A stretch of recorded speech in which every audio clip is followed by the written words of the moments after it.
창세기 22장 1절로 24절, 우리 한 절씩 교독하지요. 제가 1절 읽습니다.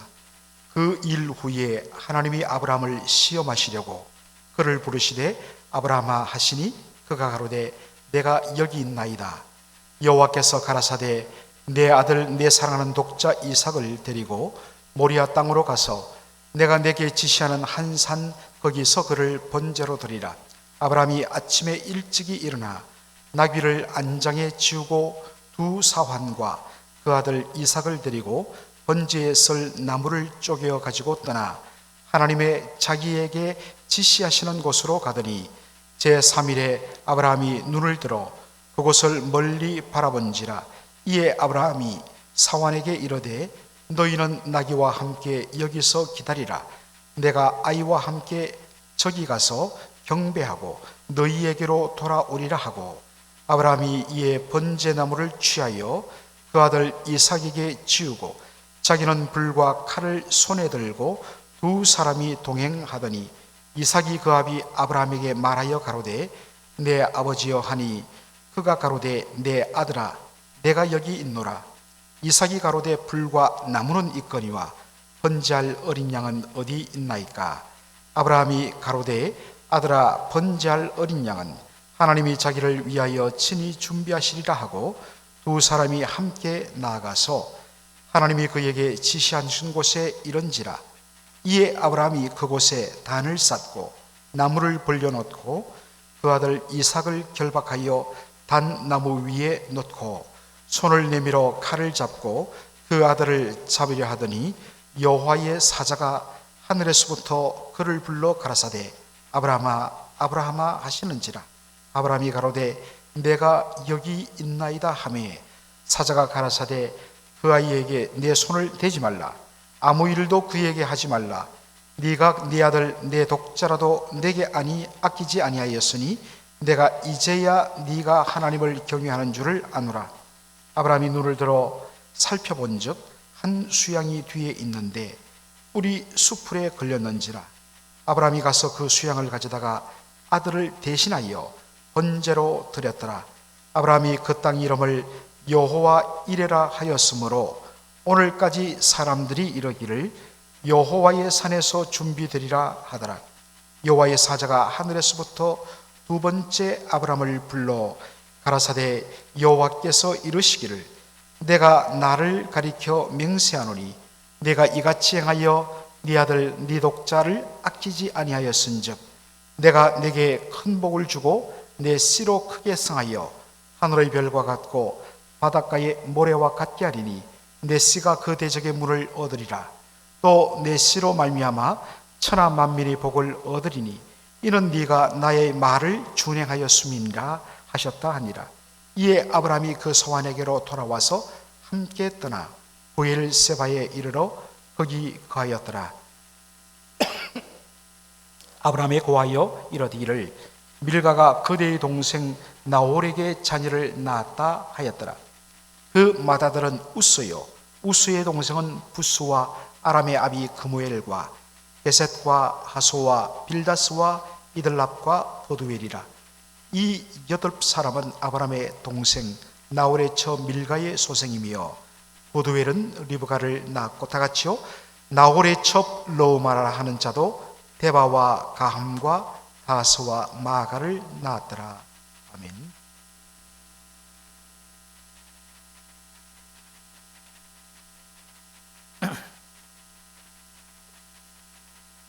창세기 22장은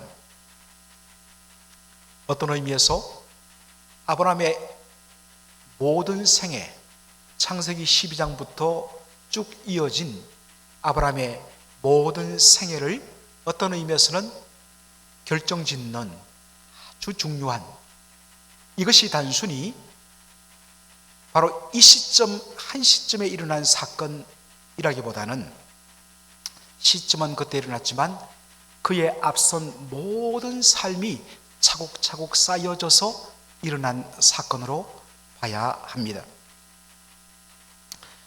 어느 날 하나님이 아브라함을 부르십니다.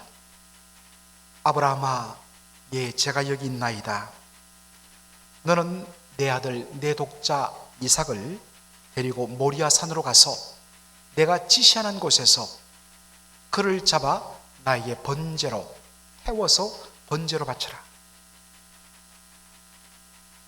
백세에 얻은 귀한 아들을 번제로 바치라. 그것도 하나님이 청청병력 같은 소리였습니다. 그런데 본문의 내용을 읽어보면 아브라함이 어떠한 거부도 불평도 하지 않고 적극적으로 순종하는 모습을 보여줍니다. 아침 일찍이 일어나 아들을 데리고 두 종들과 함께 번제썰 나무까지 쪼개어서 지고 모리아 산을 향하여 3일길을 걸어갑니다. 그리고 3일째 되는 날 저 앞에 보이는 모리아 산에 올라가서 거기서 자기 아들을 결박하여서 칼로 잡아 번제를 드리려고 했던 것입니다. 바로 이때에 하나님께서 나타나 말씀하십니다. 여호와의 사자를 통하여 말씀하시는데 창세기 22장 12절 그 아이에게 내 손을 대지 말라. 아무 일도 그에게 하지 말라. 네가 네 아들 내 독자라도 내게 아끼지 아니하였으니 내가 이제야 네가 하나님을 경외하는 줄을 아노라. 그렇게 하나님께서 칭찬해 주시고 우리가 잘 아는 대로 하나님께서 이미 그곳에 이삭을 대신할 한 수양을 미리 준비해 두셨던 것입니다. 그래서 아브라함이 아들 대신에 그 수양을 잡아 하나님 앞에 번제를 드리며 그 땅을 뭐라고 명명하지요? 여호와 이레. 여호와 이레 번역하면 여호와께서 준비하신다라는 뜻이라는 것입니다. 그런데 여러분, 우리는 여호와 이레 하면 자동적으로 하나님께서 준비하신다 그렇게 알고 또 우리는 그렇게 이해합니다. 그러나 원래 여호와 이레라는 말은 바로 정확하게 번역하면 여호와께서 보신다라는 뜻입니다. 여러분, 이것이 우리한테는 굉장히 중요한 표현이죠. 하나님은 우리를 다 보고 계십니다. 물론 하나님의 보시는 부분에 있어서는 우리의 옳고 그름을 하나님 심지어 우리의 마음속에 겉으로는 웃지만 속으로는 비웃고 겉으로는 화해의 악수를 내밀지만 속으로는 칼을 가는 우리의 마음의 숨은 동기까지 다 보고 감찰하신다는 의미에서 보신다는 말씀도 되지만 특별히 여기 본다는 말은 하나님께서 우리의 모든 형편을 다 보신다라는 뜻입니다. 보시고 우리의 형편을 아신다는 의미죠. 안 됐구나. 얼마나 힘들겠니? 그것으로 끝나는 것이 아니라 보시고 아시기에 하나님 우리의 필요를 아시기에 그분은 미리 우리가 구하기도 전에 하나님께서 우리의 필요를 이미 준비하신 것들을 우리를 위하여 공급하시는, 사실 엄밀한 의미에서 우리의 이 번역이 준비라고 되어 있지만 하나님께서 공급하신다. The Lord will provide. 하나님께서 공급하신다. 왜 준비하시고 공급하시는가? 하나님은 우리의 모든 것을 다 보시며 아시기 때문이다. 그래서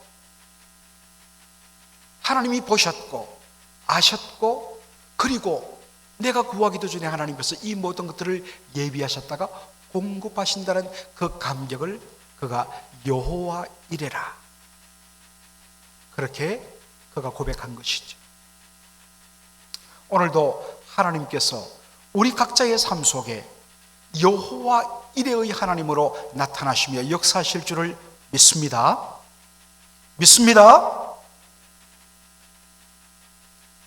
하나님은 우리 각자, 우리 교회에 도우시며 공급하시는 여호와 이레의 하나님일 줄 믿습니다.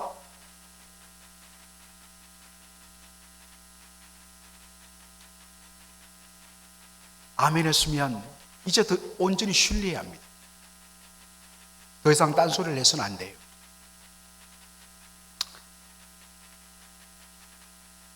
아브라함의 믿음은 설교의 단골 주제지요.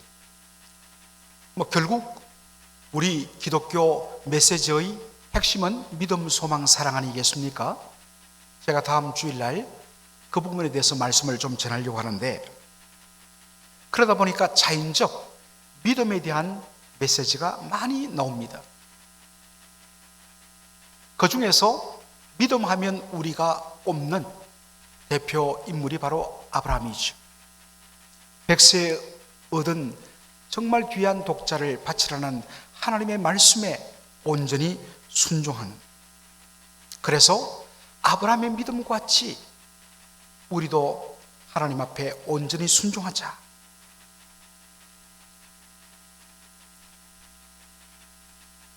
아브라함에게 나이 100세에 얻은 아들 이삭만큼 소중한 것이 어디 있느냐? 그것을 하나님께서 내어달라 했을 때 기꺼이 내어주었던 믿음의 결단과 순종처럼 바로 당신에게 가장 중요한 것, 이것 없으면 안 된다고 하는 것이 바로 이삭이다. 그것을 하나님 앞에 내어드리는 결단을 해라. 주로 헌신 예배 시간이나 아니면 예배당을 우리가 건축한다든지 할 때, 부흥회를 할 때 단골 주제가 바로 아브라함의 믿음입니다. 이런 설교를 들을 때에 감동이 됩니다. 그러나 동시에 굉장히 부담이 되죠. 왜냐하면 아브라함의 믿음은 곧 우리에게 그와 같은 믿음의 결단을 할 것을 요구하고 있기 때문입니다. 그런데 여러분, 창세기 22장에 나타난 아브라함의 믿음의 모습 분명한 사실입니다. 그러나 중요한 것은 시점이라고 그랬습니다. 아브라함이 처음부터 이와 같은 믿음을 소유했을까 하는 것입니다. 정직하게 우리가 창세기를 12장부터 읽어오면 그렇지 않다는 것을 명확하게 알게 됩니다. 하나님께서 아브라함을 가나안 땅으로 인도하신 후에 그에게 그 땅을 보여주시면서 내가 이 땅을 너와 내 후손에게 주리라 12장에 말씀하셨습니다. 창세기 13장 보면 하나님께서 롯이 떠나간 후에 너는 눈을 들어 이 땅을 바라보라. 네가 동서남북으로 밟는 모든 땅을 내가 너와 내 후손에게 주리라. 땅을 주신다고 했고 그 땅에 거하는 후손들을 주시되 헤아릴 수 없을 만큼 주신다고 이야기했습니다. 그런데 문제는 시간이 지나도 이 땅을 차지할 그의 자식이 나지 않는 것입니다. 그래서 시간이 제법 지났을 때에 아브라함이 하나님께 하소연합니다. 그러면서 이야기합니다. 나의 상속자는 나의 집에서 오랫동안 길려왔던 나의 종 엘리에셀이 될 것입니다 라고 그렇게 이야기할 때 하나님 이야기합니다. 아니다. 그는 너의 후사가 되지 못하리라. 바로 내 몸에서 날짜가 너의 후사, 너의 상속자가 될 것이다 라고 말씀하십니다. 그리고 아브라함을 바깥으로 데리고 나가서 하늘의 별을 헤아려 보라고 이야기합니다. 당연히 헤아릴 수 없지요. 너무나 많아서요. 하나님 말씀하십니다. 내가 너의 후손을 하늘의 별과 같이 많게 할 것이다. 그랬을 때 아브라함이 어떻게 반응합니까? 아브라함이 여호와를 믿으니 여호와께서 이를 그의 의로 여기시고, 여러 번 말씀드렸지만 바로 이 아브라함의 믿음에 대한 하나님의 반응, 여호와께서 이를 그의 의로 여기시고, 신구약을 관통하는 바로 구원의 주제 이신칭의 Justification by faith alone, 오직 믿음으로 의롭다함을 받는, 구약은 행위로 율법의 순종으로 구원을 받고 신약은 은혜로 믿음으로 구원받는 신구약의 구원이 다른 것이 아니라 신구약의 일관된 고백은 오직 의인은 믿음으로 말미암아 살리라. 아브라함이 여호와를 믿으니 여호와께서 이를 그의 의로 여기시고, 하나님께서 아브라함의 믿음을 칭찬했습니다. 그래서 그 위기를 넘어갔습니다. 그런데 그로부터 수년이 흘러서 창세기 16장에 보면 아브라함의 나이가 몇 살이 되죠? 몇 살이 된다고 되어 있습니까? 86세가 되었다고 했습니다.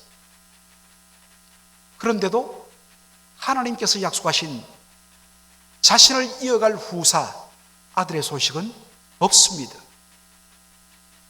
그러자 그의 아내 사라가 여종을 통해서 아들을 낳으면 되지 않겠느냐 제안을 합니다. 이럴 때 아브라함이 그의 아내 말을 듣고 라고 기록되어 있습니다. 창세기 3장에 마치 하와가 선악과를 따먹고 그 선악과를 따먹고 남편에게 말하며 그 남편 아담이 아내의 말을 듣고 선악과를 먹었던 동일한 표현을 쓰고 있습니다. 그래서 하갈을 통해서 아들을 낳는데 그것이 이스마엘이었습니다. 그런데 창세기 19장을 보면 16장에는 아브라함의 나이가 86세였는데 창세기 17장 보면 아브라함의 나이가 99세로 되어 있습니다. 성경으로 말하면 한 장 차이인데 13년 동안 하나님께서 아브라함에 나타나지 않습니다. 그러다가 그의 나이 99세 되던 때에 하나님께서 아브라함에게 나타나서 말씀하십니다. 이스마엘은 너의 후사가 될 수 없다. 너의 후사는 오직 너와 사라를 통해서 날 바로 그 아들이 너의 후사가 될 것이다. 그러면서 내년 이맘때에 사라가 너에게 아들을 낳게 될 것이다. 하나님 말씀하셨습니다. 여러분, 아브라함과 사라가 어떻게 반응합니까? 웃었다고 했습니다. 정확하게 말하면 비웃음이죠. 왜냐하면 그때 자신은 99세고 아내 사라는 89세입니다. 살아있지만 사실은 죽은 자와 박물하지요. 도무지 아이를 낳을 수 없는데, 지금까지도 없었는데 그 모든 기회가 다 사라진 지금 이 나이에 아들을 낳게 했다고요? 하나님 제발 좀 그런 농담하지 마십시오. 믿지 않았습니다. 창세기 17장에도 창세기 18장에도 하나님께서 두 번 연속으로 나타나 그에게 약속하지만 아브라함도 사라도 자신의 처한 형편 때문에 믿지 않았습니다. 믿음의 조상이란 타이틀과 너무나 동떨어진 모습입니다. 아브라함의 이런 불신앙에 대하여서 하나님이 어떻게 반응하시는가? 내가 이렇게 두 번씩이나 나타나서 너에게 약속을 하는데도 너희 부부가 내 말을 믿지 않구나. 그러면 어쩔 수 없지. 알았다. 내가 준비한 이 모든 복을 그냥 내가 가지고 가마. 하나님이 은혜를 보따리로 싸서 가지고 가시느냐? 그렇지 않다는 것입니다. 창세기 18장 14절 우리 한번 다 같이 읽어보죠. 여호와께 능치 못한 일이 있겠느냐? 기한이 이를 때에 내가 내게로 돌아오리니 사라에게 아들이 있으리라. 이게 그냥 놓은 말이 아닙니다. 자신의 처한 형편 때문에 우리 부부가 아들을 낳는다니요, 불가능해요. 그럴 때 우리 주님께서 기가 막혀 돌아서지 않고 말씀하십니다. 여호와께 넘지 못한 일이 있겠느냐? 때가 이럴 때 내가 너에게 돌아오리니 사라에게 아들이 있으리라. 그리고 마침내 그 다음 해가 되었을 때 놀랍게도 사라가 아이를 가졌고 사라가 아들 이삭을 낳았습니다. 이런 오랜 동안의 아브라함의 불신앙, 아브라함의 연약한 믿음, 업앤다운하는, 어떨 때는 믿었다가 어떨 때는 불신앙하고, 이런 오랜 기간을 하나님이 기다리시며 말씀하시며 설득하시며 또한 그의 눈에 불신앙에도 불구하고 하나님께서 친히 그 약속을 이루어 가시는 하나님의 신실하심을 보면서 이런 과정을 다 거친 후에 드디어 하나님께서 그의 믿음을 테스트하신 것입니다. 하루아침에 믿음은 자라지 않습니다.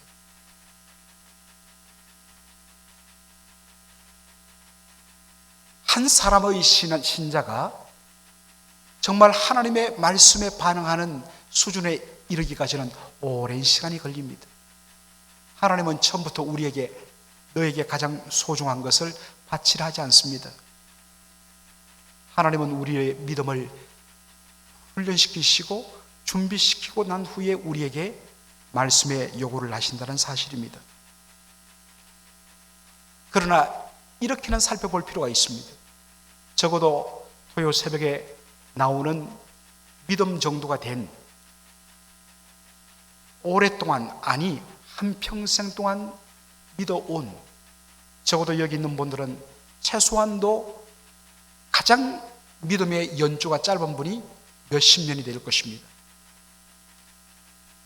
30년이 넘었을 것인데 그 정도만 되면 그래도 저 정도의 결단은 아닐지라도 분명히 주님께 드려야 할, 주님께서 말씀하실 때에 드려야 하고 결단해야 할 믿음의 내용이 있어야 되는데 어떻습니까?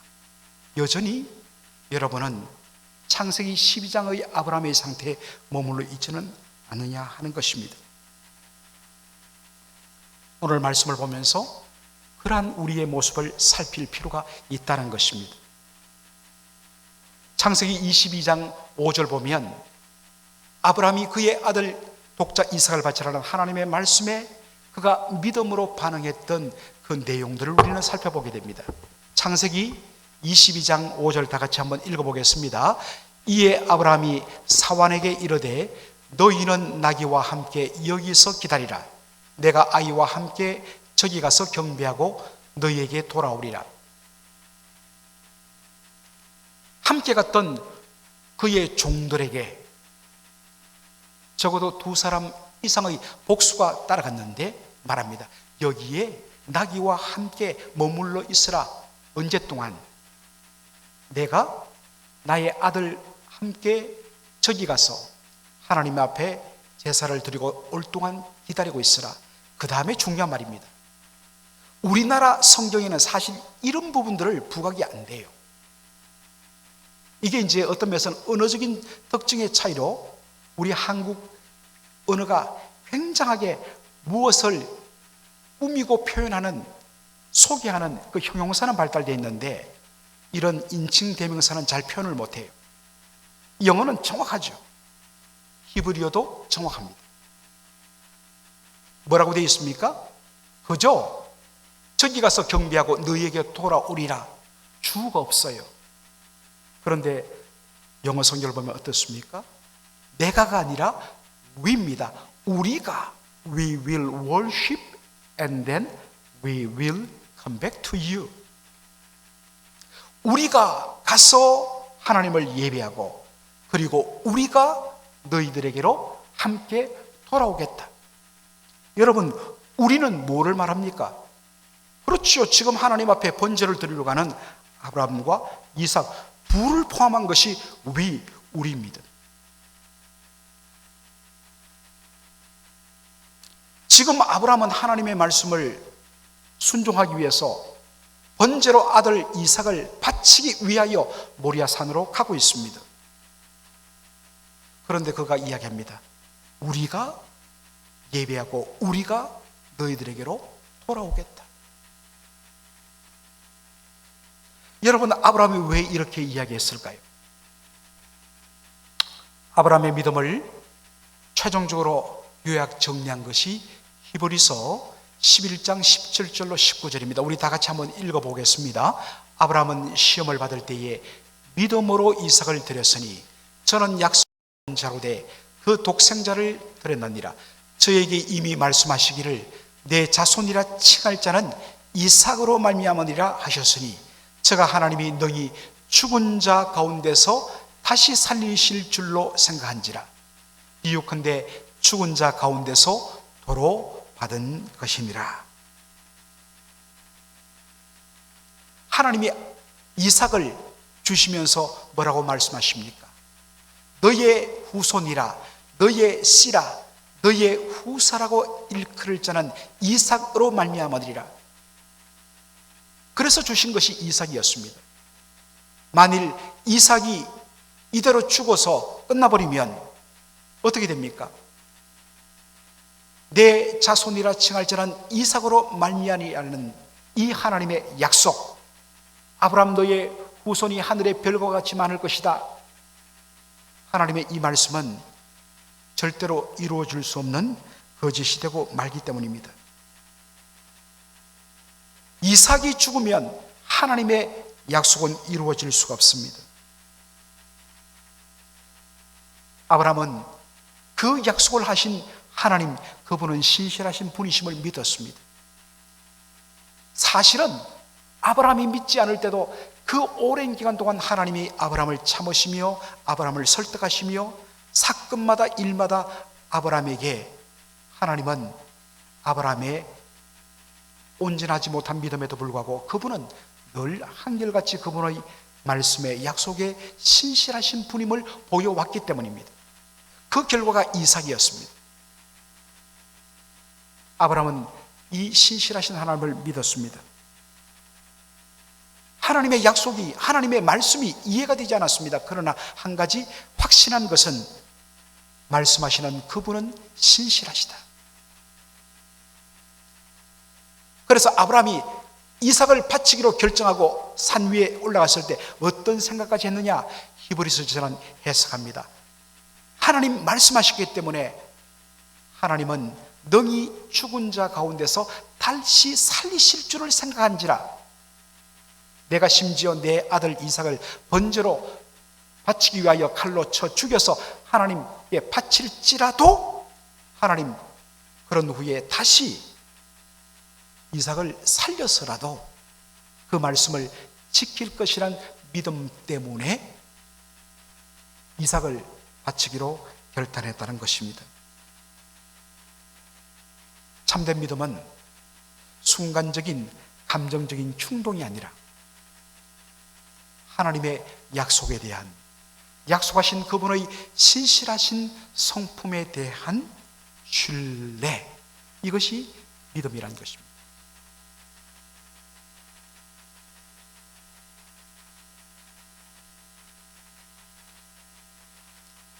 그런 의미에서 우리의 믿음의 칼날을 한번 확인해 볼 필요가 있습니다.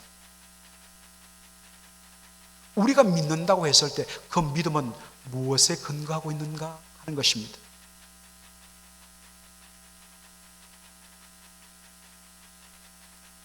또한 오늘 본문에서 보면 아브라함의 그 믿음의 반응을 우리가 한번 볼 필요가 있습니다. 창세기 22장 1절 우리 한번 읽어보죠. 시작. 그 일 후에 아브라함이 하나님을 시험하시려고 그를 부르시되 아브라함아 하시니 그가 가로되 내가 여기 있나이다. 하나님이 부르시면 에이브라함.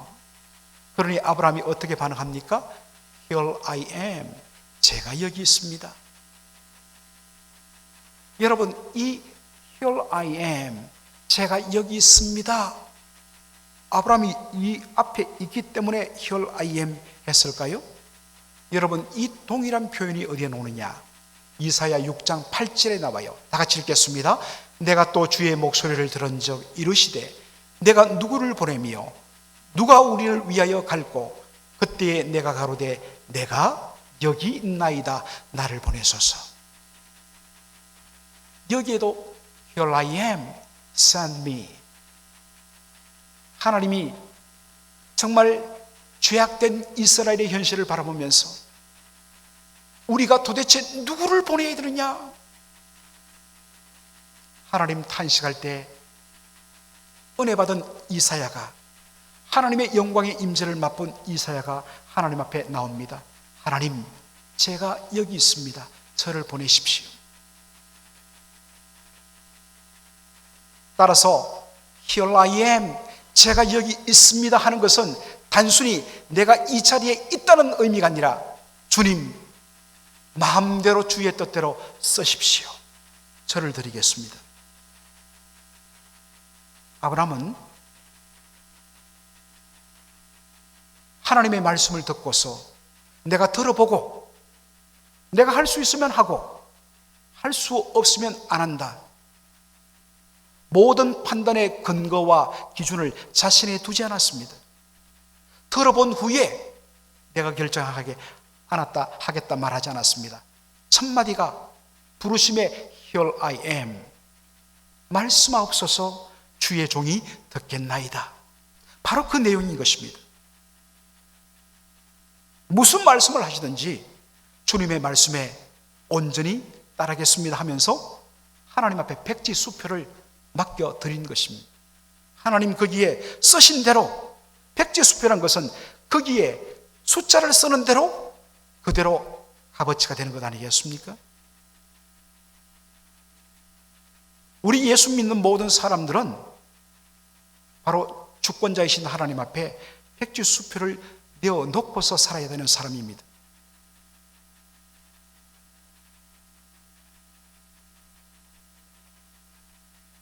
주께서 가라 하시면 가고 주께서 서라 하시면 서겠습니다. 주께서 드리라면 드리겠습니다. 내 것 하나도 없습니다.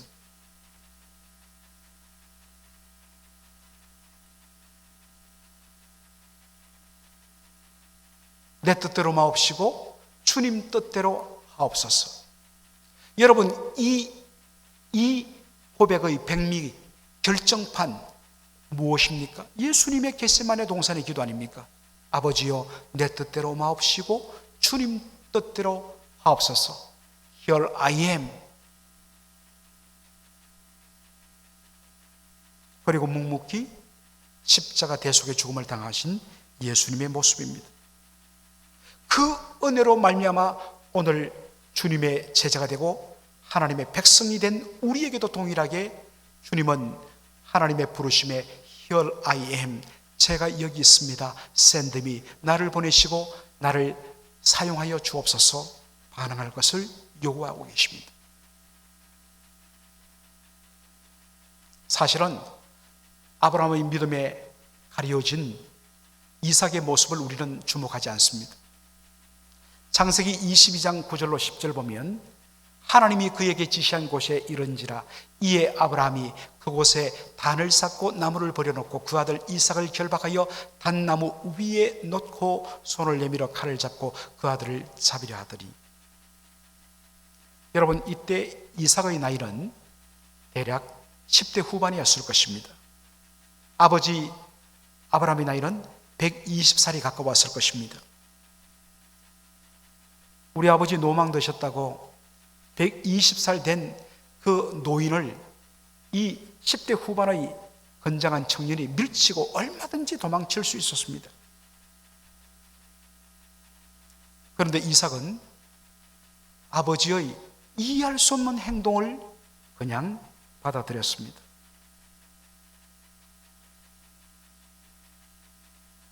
묵묵히 어떤 저항이나 반항도 없이 아버지의 밧줄에 결박되어 단 위에 묵묵히 눕혀지는 이삭의 모습, 이사야서 53장 7절에 나타난 예수님에 대한 예언의 말씀과 그대로 연결됩니다. 그가 곤욕을 당하여 괴로울 때도 그 입을 열지 아니하였으며 마치 도수장으로 끌려가는 어린 양과 털 깎는 자 앞에 잠잠한 양같이 그 입을 열지 아니하였도다.